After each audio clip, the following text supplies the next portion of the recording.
मित्रों, आज बात करेंगे तुला राशि पे। तुला राशि मई 2023 मासिक राशि। तो जैसे कि आप जानते ही हैं, सूर्य प्रत्येक संक्रांति को राशि परिवर्तन करते हैं और मई में 2 मई को शुक्र मिथुन राशि में प्रवेश करेंगे और 10 मई को मंगल जो है कर्क राशि में। इन 3 ग्रहों का राशि परिवर्तन और तुला राशि में इसका क्या प्रभाव पड़ने वाला है, तो आइए जानते हैं। प्रणाम, जय श्री राधे। शुरुआत करते हैं तुला राशि के लगन से। लगन में केतु विराजमान है और राहु, गुरु और बुध की भी दृष्टि लगन पे पड़ेगी ही। अभी 15 मई तक सूर्य की भी दृष्टि रहेगी और मंगल जो है 10 तारीख के बाद नीच का हो जाएगा, जिसकी चतुर्थ दृष्टि लगन में पड़ेगी। तो और जो लग्नेश है वह भाग्य स्थान में है, अपने मित्र की राशि में है। जो लग्नेश है वो तो बहुत अच्छी स्थिति में है, अपने मित्र के घर में है, भाग्य की भवन में है। लेकिन लगन पे इतने सारे ग्रहों का प्रभाव, तो कहीं न कहीं आपको अपने जो ओवर कॉन्फिडेंस है उससे बचना चाहिए, क्योंकि इस समय आपके अंदर स्फूर्ति रहेगी, काम को करने के लिए हर चीज में लगन रहेगी, जिज्ञासा रहेगी और जिस कार्य को गलती बस नहीं करना है उसको भी आप कर डालेंगे। तो इसलिए उस चीज से बचो। आपके अंदर जिज्ञासा है, मनोबल है, उत्तेजना है, लेकिन उसको सदमार्ग पर लगाना है और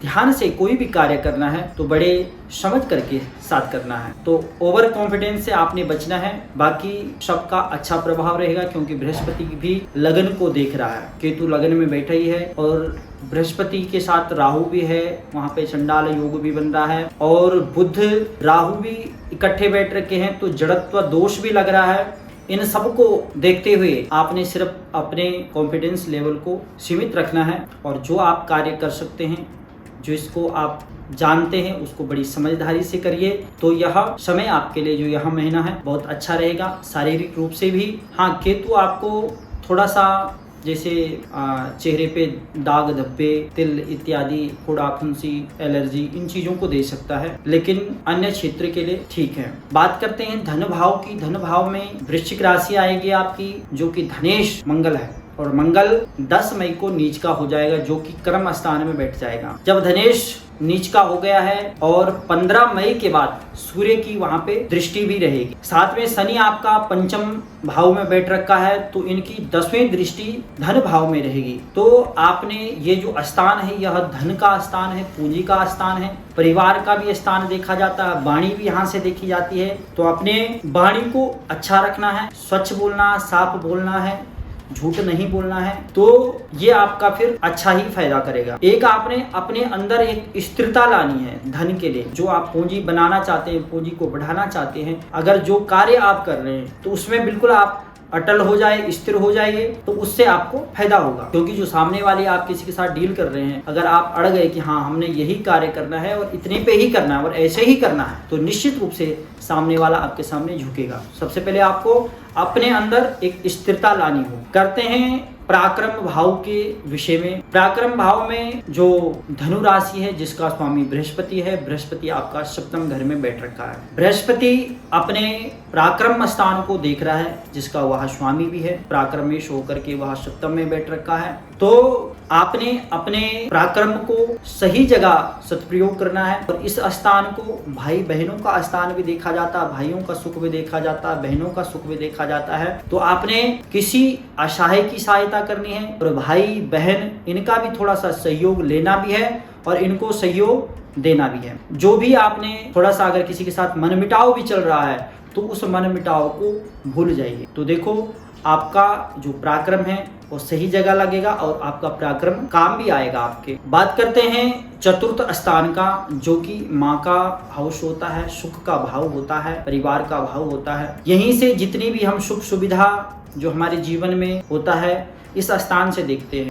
जो चतुर्थेश है वह पंचम भाव में बैठ गया। चतुर्थेश पंचमेश होकर के पंचम में ही बैठा हुआ है, ठीक है, क्योंकि चतुर्थ का भी और पंचम का भी स्वामी है शनि, तो वहाँ पंचम भाव में बैठ गया है। तो आपने थोड़ा सा माँ के स्वास्थ्य का थोड़ा सा ध्यान रखना है। बाकी जो भी आपकी भूमि संबंध जो कार्य अटके पड़े हैं, या आपने कोई मकान बनाना है, या मकान से संबंधित कोई कार्य है, या कोई पुरानी भूमि है जिसका आप क्रय विक्रय करना चाहते हैं, वह कार्य आपका अवश्य बनेगा। इसमें आपको फायदा होगा।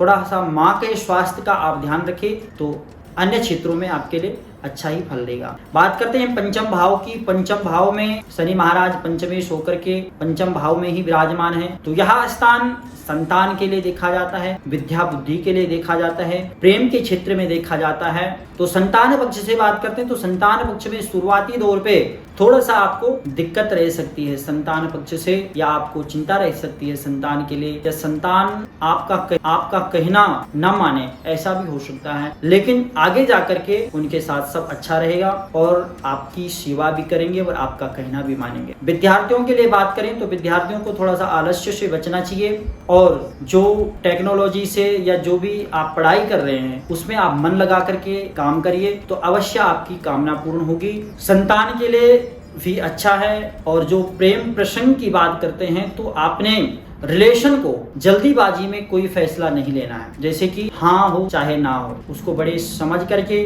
बड़े सोच समझ करके आपने कोई भी मंजिल तक पहुंचने में डिसीजन लेना है तो बड़े सोच समझ करके, जल्दीबाजी में कोई भी कार्य नहीं करना है, ना हाँ बोलना है ना बोलना है। और आपको टेक्नोलॉजी में, व्यवसाय में, दवाइयों में, मेडिकल के क्षेत्र में आपको पंचमेश जो है आपको लाभ देगा, अच्छी प्रगति करेंगे। बात करते हैं षष्ठम भाव की। जो षष्ठेश है वह सप्तम भाव में बैठ गया है, क्योंकि षष्ठेश जो है बृहस्पति है आपका, जो कि सप्तम भाव में बैठ गया। तो थोड़ा सा आपको गुप्त शत्रुओं से बच करके रहना चाहिए। और शारीरिक रूप से देखा जाए तो यह थोड़ा सा मोटापे की परेशानी देता है, तो मोटापे से संबंधित जो भी बीमारियां हैं, जो भी समस्या है, उनसे आपको बच के रखना चाहिए और अपने स्वास्थ्य का थोड़ा ध्यान रखना चाहिए। और मोटापे, जिन चीजों से मोटापा बढ़ता है उन चीजों का प्रयोग न करें, खान पान का विशेष ध्यान रखें तो आपका शरीर स्वास्थ्य अच्छा रहेगा। कहते हैं, जैसे कि मैंने कहा अभी कि गुप्त शत्रु, तो गुप्त शत्रु कोई जरूरी नहीं कोई दूसरा बंदा ही होगा, हम अपने आप के भी कभी कभी दुश्मन हो जाते हैं, शत्रु हो जाते हैं।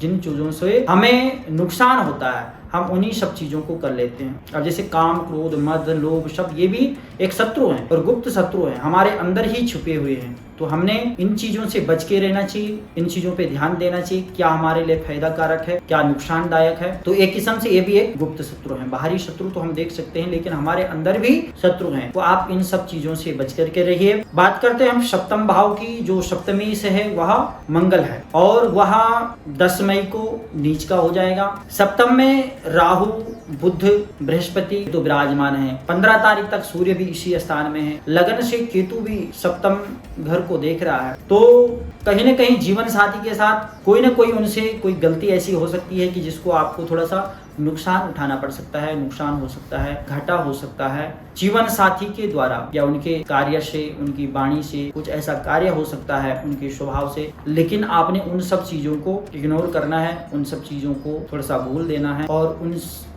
जीवन साथी को क्षमा कर लो एक किस्म से, तो आगे जा करके ये चीजें आपके लिए फायदेमंद रहेगी। अगर टकराव की स्थिति रही तो आपके लिए आगे जा करके यह भयानक रूप भी। इसलिए कुल मिला के ये है कि जीवन साथी के साथ आप जो चीजें गलतियां हो गई या गलतियां हो रही है उनको कुछ दिनों के लिए, कुछ समय के लिए टाल दो और छोड़ दो, इग्नोर कर दो, तो आपके लिए आगे जा करके फायदा हो। बात करते हैं अष्टम भाव की। जो अष्टमेश है वह शुक्र है और अष्टमेश 9वें स्थान में यानी भाग्य स्थान में बैठ गया है।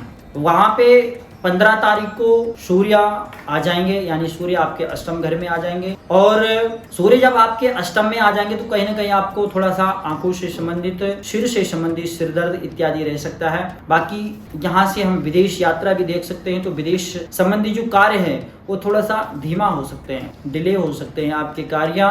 और बीमारी में कहीं न कहीं थोड़ा सा जो है आपके स्वास्थ्य संबंधी थोड़ा दिक्कत रह सकती है। और जो उम्रदार जो लोग हैं उनके लिए कहीं न कहीं जो ये मई का महीना है तो ऑपरेशन का भी योग बना रहा है, तो आप अपने स्वास्थ्य का ध्यान रखिए। खास करके सिर से संबंधित आपको दिक्कत रह सकती है, प्रॉब्लम रह सकती है, तो आप इन सब चीजों का ध्यान रखिए। बात करते हैं 9वें भाव की, भाग्य स्थान की, जहाँ पे शुक्र महाराज विराजमान है अपनी मिथुन राशि, अपने मित्र की राशि में बैठे हैं। यहाँ भाग्य का भवन है, धर्म का क्षेत्र है, यहाँ से ही आदमी धार्मिक होता है, आस्तिक होता है, नास्तिक होता है। तो ऐसे स्थान में शुक्र आ गया है तो कहीं ना कहीं आप धर्म के क्षेत्र में उतना आपका मन नहीं लगेगा, भाग्य आपका प्रबल रहेगा। लेकिन जो आपकी जो सोच है, जो आपका दिमाग है, जो आपका मन बुद्धि है, वह लग्जरी लाइफ की तरफ ज़्यादा दौड़ेगा। जो ऐश्वर्य सुख होते हैं उन सब चीज़ों की तरफ आपका मन ज़्यादा भटकेगा और धार्मिक क्षेत्र में आपका मन थोड़ा सा कम लगेगा।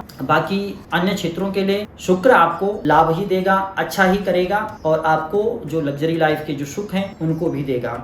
दसम भाव की बात करते हैं, कर्मस्थान की बात करते हैं, जिसका स्वामी चंद्रमा है। चंद्रमा तो चलायमान है, लेकिन आपके 10 मई के दिन आपके इस 10वें हाउस में मंगल ग्रह आ जाएगा और मंगल ग्रह यहाँ पे आने से वह नीच का हो जाएगा, नीच राशि में विराजमान हो जाएगा। तो कहीं ना कहीं आपके कर्म क्षेत्र में थोड़ा सा बाधा आ सकती है और पिता से आपके जो विचार हैं उसमें मतभेद हो सकता है, मन मिटाव हो सकता है। तो आपने कोशिश यही करनी है कि हमारे पिता के साथ अच्छे संबंध रहे, पिता के साथ अपने संबंध अच्छे रखे। तो आपका जो कर्म क्षेत्र है, जो नौकरी पेशा व्यवसाय इत्यादि जो भी आप करते हैं, तो वह भी आपका सुधरेगा, उसमें भी आपको फायदा होगा। अगर आप पिता से अपने संबंधों को खराब करते हैं तो उतना ही आपका जो यह कर्म क्षेत्र है और खराब हो जाएगा, क्योंकि यह नीच का बैठ रखा है। मंगल से हम भाई का सुख भी देखते हैं, भाई के बारे में भी देखते हैं। तो मंगल भाई का कारक है, तो जो बड़ा भाई है आपका, उससे आप अपना संबंध उनसे अच्छा रखिए, बड़े भाई से और पिता से। तो आपका कर्म क्षेत्र एक किस्म से एक उपाय है ये भी। तो आपका जो कर्म क्षेत्र है वह अच्छा रहेगा और जो उसमें रुकावटें आ रही, जो व्यवधान आ रहे हैं, उन सब चीज़ों से आप बच सकते हैं। बात करते हैं एकादश भाव की, लाभ स्थान की बात करते हैं। तो वहाँ पे शनि की दृष्टि, सप्तम दृष्टि शनि की रहेगी लाभ स्थान में। और जो लाभेश है वह सूर्य है। सूर्य 15 मई तक तो सप्तम घर में है और 15 मई के बाद वह अष्टम घर में आ जाएगा। लाभ की दृष्टि से देखा जाए तो कुल मिला के अच्छा ही है, क्योंकि सूर्य है और सूर्य अष्टम में आ गया है 15 तारीख के बाद। तो 15 तारीख के बाद आपको थोड़ा सा जो आपकी जो इनकम है उसमें थोड़ा सा स्लोपन आ सकता है, धीमापन आ सकता है, खर्चे आपके बढ़ सकते हैं, लेकिन आपको चिंता नहीं करनी है। 15 तारीख तक आपका अच्छा है और सूर्य इस चीज को सपोर्ट करेगा। सूर्य नहीं, शनि आपको सपोर्ट करेगा और शनि के द्वारा आपको लाभ होगा, पहले भी 15 तारीख से पहले भी और बाद में भी। जो आपका द्वादश घर है, व्यय का स्थान है, इसका जो स्वामी है वह बुध है और बुध मई के महीने में फिलहाल वह सप्तम घर में ही रहने वाले हैं। सप्तम घर में बैठ रखा है, जो कि बृहस्पति के साथ राहु के साथ बैठ रखा है। तो कहीं ना कहीं जो जीवन साथी है उस पे आपका खर्चा हो सकता है। जीवन साथी जो पति हो या पत्नी हो, उसके स्वास्थ्य में कुछ पैसा आपका खर्च हो सकता है, इसलिए जीवन साथी का स्वास्थ्य का भी विशेष ध्यान रखें। बाकी विदेश यात्रा का भी योग बनता है, परिवार के साथ आप विदेश यात्रा कर सकते हैं, जीवन साथी के साथ आप विदेश यात्रा कर सकते हैं, क्योंकि संयोग ऐसा ही बन रहा है कि आप अपने परिवार के साथ, जीवन साथी के साथ अगर आप यात्रा करते हैं या विदेश यात्रा करते हैं तो वह आपकी सुखप्रद रहेगी, लाभप्रद रहेगी और अच्छी रहेगी, सुखद रहेगी। तो ये रहा आपके मई 2023 का मासिक राशिफल। हमने 12 भावों के बारे में जो मेन चीजें हैं वो हमने आपको बताई है। तो आज के लिए इतना ही। प्रणाम, जय श्री राधे।